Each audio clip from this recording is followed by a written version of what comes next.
vulnerabilities. See, if you ask the anti-abortion activists, the only reason Republicans lost this year, the only reason Mitt Romney is not president-elect right now, is because he was not anti-abortion enough. The group says in its own internal polling of likely swing voters, that polling proves that the reason Republicans did so poorly is because Republicans this year were not anti-abortion enough. Which is funny, because actual exit polling from the actual election yesterday shows that 59% of voters think that abortion should be legal in this country, which is the position of President Obama and a majority of Democratic candidates. And that is a 23-point advantage over the number of voters who think abortion should be illegal, which is the position of Mitt Romney and most Republican candidates. So on an issue where 2/3 of the electorate thinks you are wrong, the anti-abortion movement says the secret is that you should campaign more on what everybody thinks you're wrong about. The numbers get even worse for Republicans among Latinos. Yes, on this issue specifically, where less than 1/3 of Latino voters say they agree with the dominant Republican position on this issue.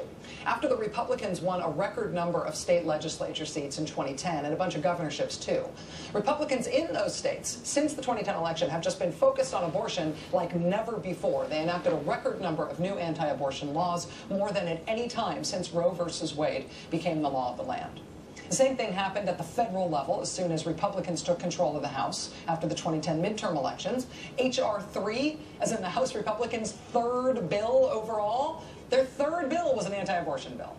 They've also tried to ban abortion after a certain time limit in Washington, D.C. They've tried to roll back access to birth control. And remember when they threatened to shut down the entire government if they were not allowed to defund Planned Parenthood? Where they were in power between the 2010 elections and the 2012 elections, Republicans governed very, very, very aggressively on this issue. They governed so aggressively on this issue it was unprecedented. What happened then, though, which maybe the Republicans were not counting on, was that Democrats decided they were going to make the Republicans explain themselves. Democrats decided they were going to hold Republicans to account for what they had been doing in terms of their governance and their philosophy on this issue, and what they plan to keep doing if Americans elected them again. And when Republicans started having to answer specific pointed questions about their position on abortion, some creepy stuff happened this year. We learned a great deal of very specific, very creepy detail of what Republicans really do believe about this issue they've been so energized about. Even when life begins in that horrible situation of rape, that it is something that God intended to happen. There's no such exception as life of the mother. And as far as health of the mother, same thing. On the rape thing, it's like, how does putting more violence onto a woman's body and taking the life of an innocent child that's a consequence of this crime, how does that make it better? You know what I mean? Yeah, but she has to live with the consequence of that crime. Well, I know crime has consequences. If it's a legitimate rape, the female body has ways to try to shut that whole thing down. What is the percentage of abortions you're going to say is tiny? It is tiny percentage. There's 20,000 pregnancies every year from rape. Yeah, and how many abortions? In the millions. That's 20,000 rapes. That's 20,000 people who are violated. Yeah, I know. Why would you force a woman who's been raped to have that baby? You know, like I say, Jim, I mean, my position is pro-life, and, you know, I care about the unborn, and I feel, you know, that's really where we should be in our policy. What would the appropriate sentence be? Should we put her in jail? Should we fine her? I mean, do you have any thoughts on that at all? You know, those are things that need to be worked out through the, you know, through the legislative process. Do you believe that a woman should be forced by the government to give birth to a rapist baby against her will? I've always in my career, and to this day, been loyal to the principle of life. I'm pro-life. I'm profoundly pro-life. I'm pro-life to my core.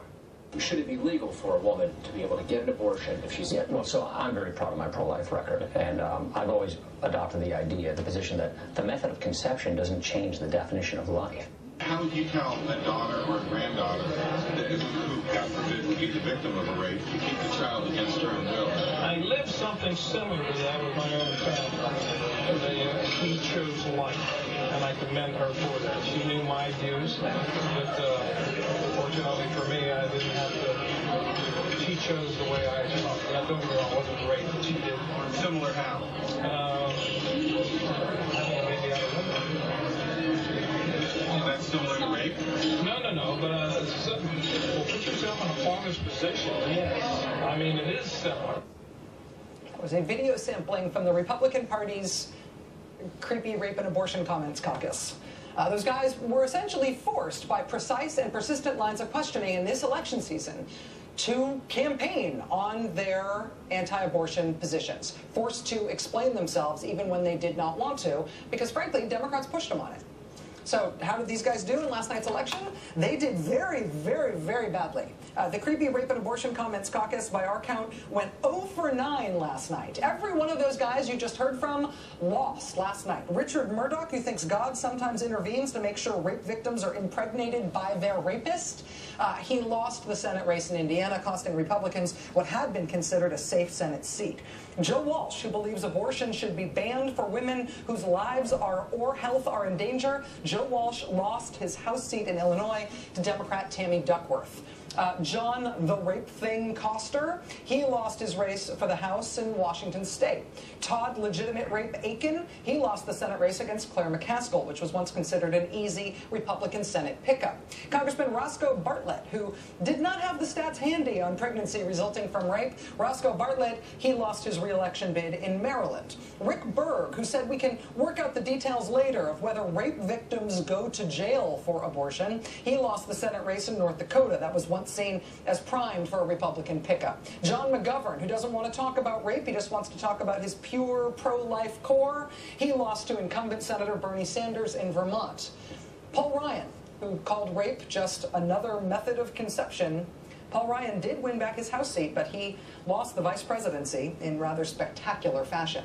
And Tom Smith, who thinks getting pregnant out of wedlock is totally similar to getting pregnant by being raped, just put yourself in the father's position, he lost his U.S. Senate bid to incumbent Democratic Senator Bob Casey of Pennsylvania.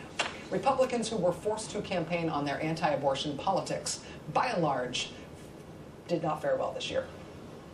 But by all means, Republicans, follow the anti-abortion movement's advice and campaign harder on your abortion politics next time. Really, go for that 1/3 of the electorate that thinks they agree with you on this issue before they've heard you really explain it. Maybe you can petition to change the rules of mathematics so that 36% will add up to a majority. Regardless, definitely talk more about rape, you guys. Keep it up.